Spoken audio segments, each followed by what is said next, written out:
পুড়ে ছাই বনাঞ্চল, ঘরবাড়ি থেকে শুরু করে সবকিছু। বাড়িগাড়ি ফেলে খালি হাতে প্রাণ বাঁচাতে নিরাপদ আশ্রয়ের সন্ধানে ছুটছেন বাসিন্দারা। যুক্তরাষ্ট্রের ইতিহাসে অন্যতম ভয়াবহ দাবানলে দিশেহারা ক্যালিফোর্নিয়া অঙ্গরাজ্যের হাজারো মানুষ।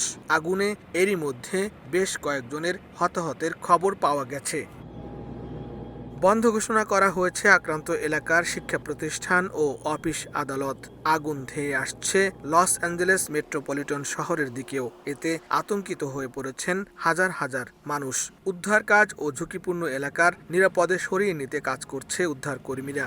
আগুন নিয়ন্ত্রণে প্রাণপণ চেষ্টা চালিয়ে যাচ্ছে দমকল বাহিনী, তবে তা বাধাগ্রস্ত হচ্ছে ঝোড়ো বাতাসে। উপকূলীয় শহর সান্তা মনিকা ও মালিবু এলাকার মাঝে অবস্থিত প্যালিসেড এলাকার অন্তত প্রায় ৩,০০০ একর এলাকা পুড়ে গেছে বলে জানান স্থানীয় কর্তৃপক্ষ।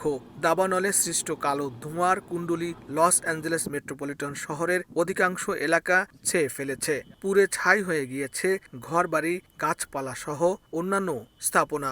পুড়ে যাওয়া এসব ভস্ম আকাশ থেকে অবিরাম পড়ছে মাটিতে।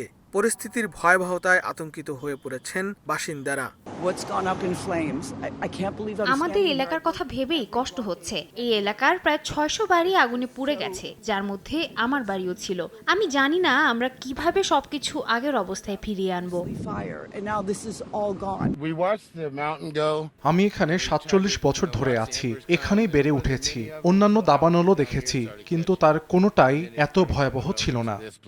মঙ্গলবার স্থানীয় সময় সকাল 10:30টার দিকে দাবানলের উৎপত্তি। ৮০ থেকে ১৬০ কিলোমিটার গতিতে ছুটে আসা বাতাসের পাশাপাশি শুকনো আবহাওয়ার কারণে মুহূর্তেই আশেপাশের এলাকায় ছড়িয়ে পড়ে আগুন।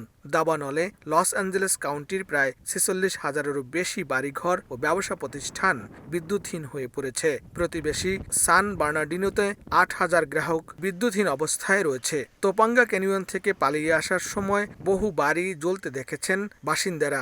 আগুন সেখান থেকে ছড়িয়েছে প্রশান্ত মহাসাগরের তীর পর্যন্ত।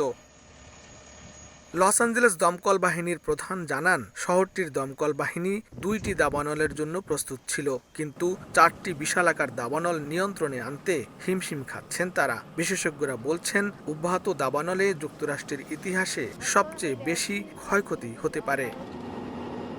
লস্কর আল মামুন, সময় সংবাদ, লস অ্যাঞ্জেলেস, যুক্তরাষ্ট্র।